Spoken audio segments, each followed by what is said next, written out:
नमस्कार दोस्तों, स्वागत है आपका एग्जाम 300 में। ये दूसरा लेक्चर है यूबी ट्रिपल एससी सीरीज का।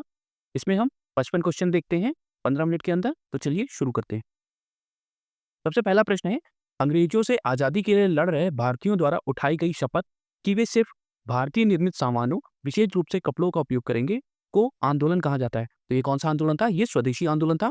इसे 1905 में शुरू किया गया था और ये बंगाल विभाजन के विरोध में चालू किया गया था। अगला प्रश्न है, पृथ्वी का कठोर बाहरी हिस्सा जिसमें क्रस्ट और बाह्यतम मेंटल शामिल होता है, उसे क्या कहते हैं? तो इसे कहते हैं स्थलमंडल। स्थलमंडल में क्रस्ट और बाह्यतम मेंटल शामिल होता है। अगला प्रश्न है, कौन सा दर्रा तिब्बत के साथ सिक्किम राज्य को जोड़ने वाली भारत चीन सीमा पर है? तो वो है नाथुला दर्रा। नाथुला दर्रा भारत चीन की सीमा पर है और ये सिक्किम राज्य को तिब्बत से जोड़ता है। अगला प्रश्न, विश्व का सबसे बड़ा गर्म रेगिस्तान कौन सा है? तो सबसे बड़ा गर्म रेगिस्तान है सहारा का। अगला प्रश्न है, राष्ट्रीय कृषि बाजार ई नाम क्या है? तो ये राष्ट्रीय कृषि बाजार है, ये कृषि उपज के लिए एक राष्ट्रीय ई व्यापार मंच है, यानी कि इलेक्ट्रॉनिक ये एक मार्केट है। इसका फुल फॉर्म होता है नेशनल एग्रीकल्चर मार्केट और इसको शॉर्ट फॉर्म में ई नाम कहते हैं। इसमें जो ई है ये इलेक्ट्रॉनिक है। अगला प्रश्न है, भारत का पहला राष्ट्रीय खेल विश्वविद्यालय किस राज्य में स्थापित किया गया है? तो पहला राष्ट्रीय खेल विश्वविद्यालय स्थापित किया गया है मणिपुर में। अगला प्रश्न, और इसे 2018 में स्थापित किया गया था मणिपुर में। अगला प्रश्न है, सर्दियों में उगाई जाने वाली फसलें जिनकी बसंत में कटाई की जाते हैं वो कौन सी होती हैं? तो वो होती हैं रबी की फसलें। रबी की फसलों के एग्जाम्पल कौन कौन से हैं? तो गेहूं, जौ, सरसों जिसको रेपसीड कहते हैं, जई, चना, अलसी आदि। तो गेहूं, जौ, सरसों, जई, चना, अलसी ये सब हैं रबी की फसलें और रबी की फसलों को सर्दियों में उगाया जाता है और बसंत में काटा जाता है।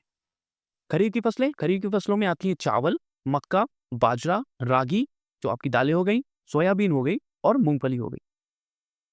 अगला प्रश्न है, समुद्र जल का नीला होने का क्या कारण है? तो जो समुद्र जल का जो ब्लू कलर होता है समुद्र के जल का, वो प्रकाश के प्रकीर्णन यानी कि स्कैटरिंग ऑफ लाइट की वजह से होता है। जल के जो मॉलिक्यूल्स होते हैं वो क्या करते हैं, वो जो प्रकाश का जो नीला कलर होता है उसको सबसे ज्यादा जो है प्रकीर्णित करते हैं, स्कैटर करते हैं। उस वजह से वो स्कैटर्ड जो ब्लू कलर होता है हमारी आंखों तक पड़ता है और हमें वो चीज ब्लू दिखाई पड़ती है। सबसे कम जो स्कैटरिंग होती है वो रेड कलर में होती है, इसीलिए आपने देखा होगा ट्रैफिक सिग्नल्स वगैरह में रेड लाइट का यूज करते हैं क्योंकि वो सबसे कम स्कैटर होती है रेड कलर। अगला प्रश्न है, निम्नलिखित में से कौन सा विकल्प मीथेन के उत्सर्जन का स्रोत नहीं है? तो इसमें जो मोटर वाहन है ये मीथेन के उत्सर्जन का स्रोत नहीं है। पशुधन यानी कि जो कैटल होते हैं, कैटल डंग्स होते हैं, उनसे मीथेन का उत्सर्जन होता है। धान के खेत, पैडी फील्ड से भी जो है मीथेन निकलती है और गन्ने के खेत से भी जो है आपकी मीथेन निकलती है। जो मोटर वाहन है इसमें carbon monoxide, carbon dioxide, nitrogen के जो ऑक्साइड्स होते हैं और पार्टिकुलेट मैटर्स जो छोटे छोटे पार्टिकल्स होते हैं वो निकलते हैं और उसके अलावा वोलेटाइल ऑर्गेनिक कंपाउंड्स होते हैं। अगला हो गया, किस त्योहार के दौरान खासी आदिवासियों द्वारा नोंगक्रेम नृत्य किया जाता है? तो नोंगक्रेम नृत्य किया जाता है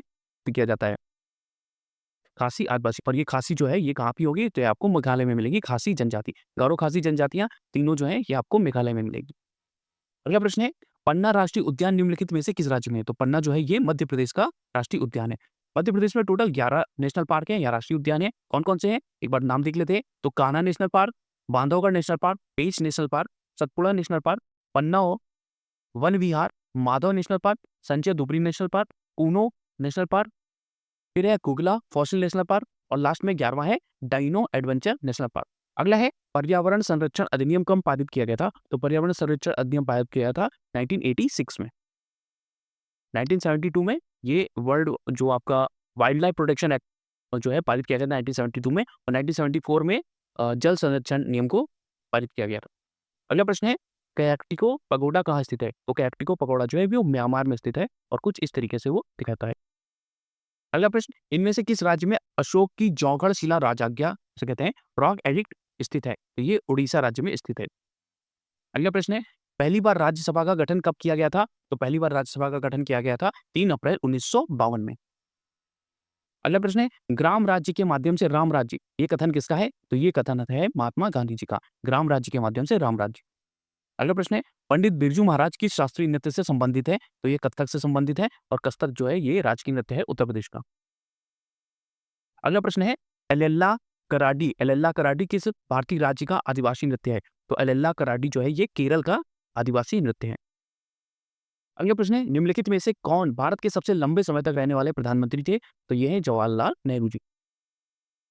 नेक्स्ट क्वेश्चन इज, 1904 में किसने अभिनव भारत को क्रांतिकारियों के गुप्त समाज के रूप में संगठित किया था? तो अभिनव भारत जो था ये 1904 में वीडी सावरकर जी ने बनाया था। इससे पहले इन्होंने 1899 में एक गुप्त समिति जिसको मित्र मेला कहते थे, तो मित्र मेला इन्होंने बनाया था 1899 में, फिर उसी मित्र मेला को ही इन्होंने 1904 में दूसरा नाम दे दिया था अभिनव भारत। अगला प्रश्न है, कंप्यूटर प्रणाली में एएलयू का क्या तात्पर्य है? तो एएलयू जो है इसका फुल फॉर्म होता है अरिथमेटिक एंड लॉजिक यूनिट या अरिथमेटिक लॉजिक यूनिट।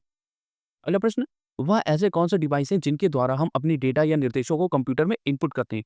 तो इस डिवाइस से इनपुट करते हैं उनको बोलते हैं इनपुट डिवाइस। जिस डिवाइस से आउटपुट लेते हैं जैसे कि मॉनिटर हो गया या जिस पे हम देखते हैं वो हो गया आउटपुट डिवाइस। अगला प्रश्न है, एमआईसीआर का फुल फॉर्म क्या है? तो एमआईसीआर का फुल फॉर्म है मैग्नेटिक इंक कैरेक्टर रिकॉग्निशन। अगला प्रश्न, बिजली बंद किए जाने के बाद जो स्टोरेज अपनी डेटा को सुरक्षित रखता है उसे कहते हैं? तो उसे कहते हैं non volatile storage, non volatile storage. अगला प्रश्न है, जब प्रोसेसर प्रयोग होता है तब डेटा और प्रोग्राम कहाँ रखे जाते हैं? तो जब प्रोसेसर प्रयोग हो रहा होता है तब डेटा और प्रोग्राम जो है वो मेन मेमोरी में स्टोर किए जाते हैं।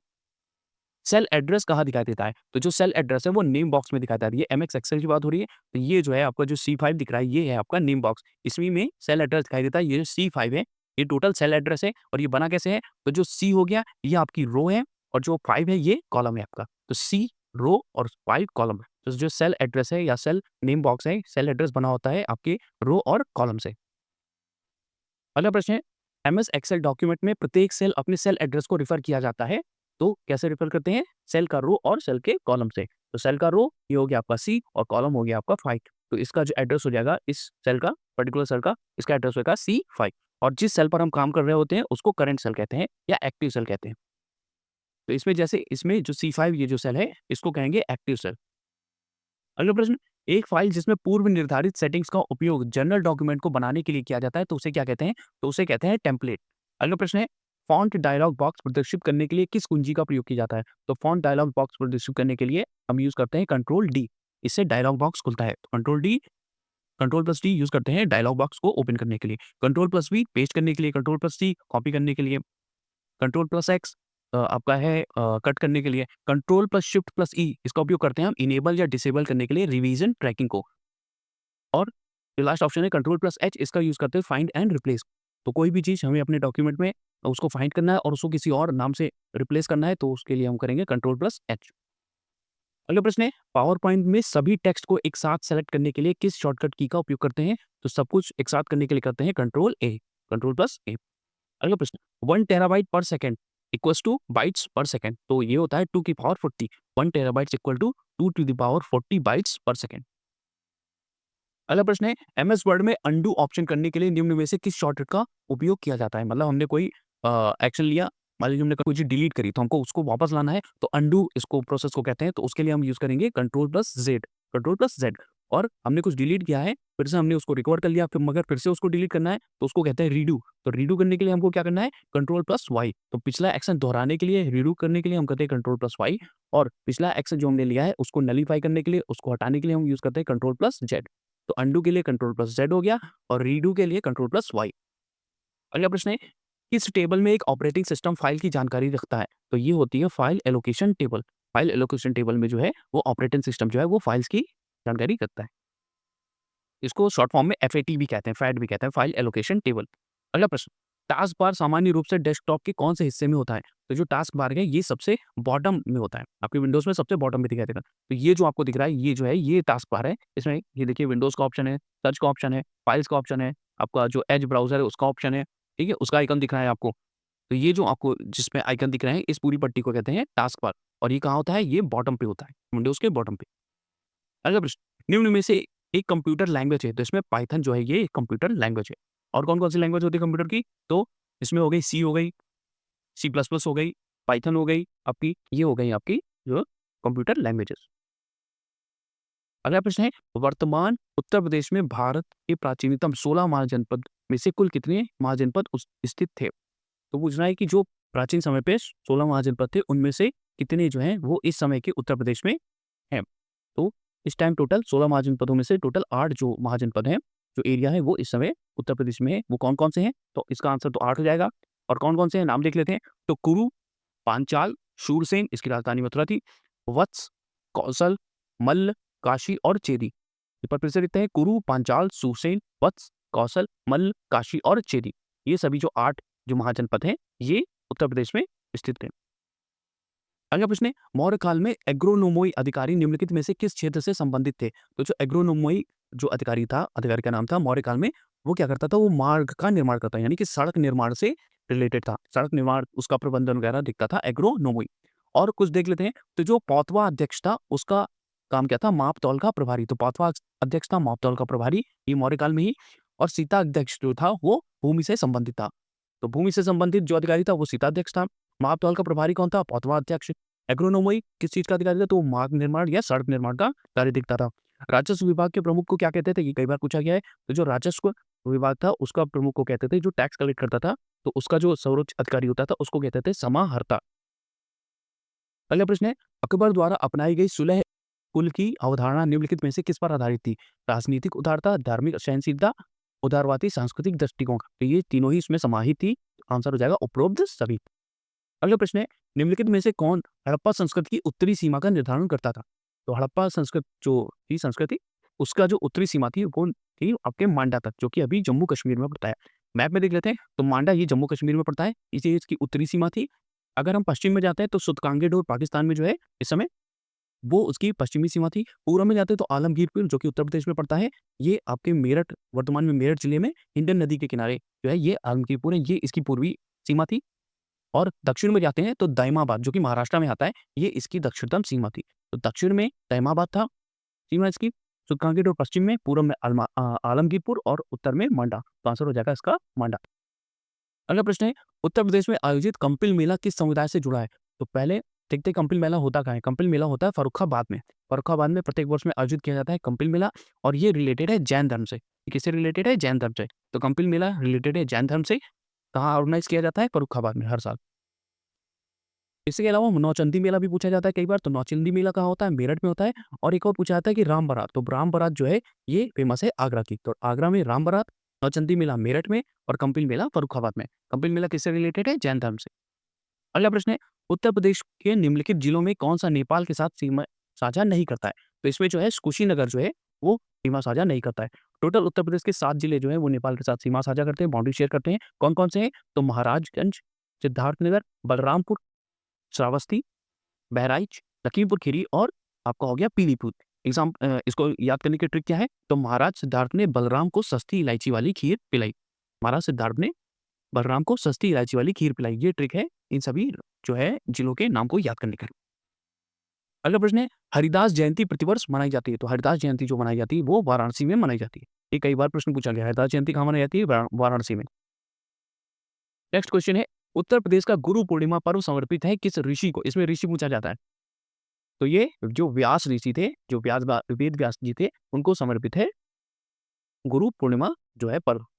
अगला प्रश्न है, जनगणना 2011 के अनुमानों के अनुसार भारत में निम्न में से कौन सा सर्वाधिक जनसंख्या वाला राज्य है?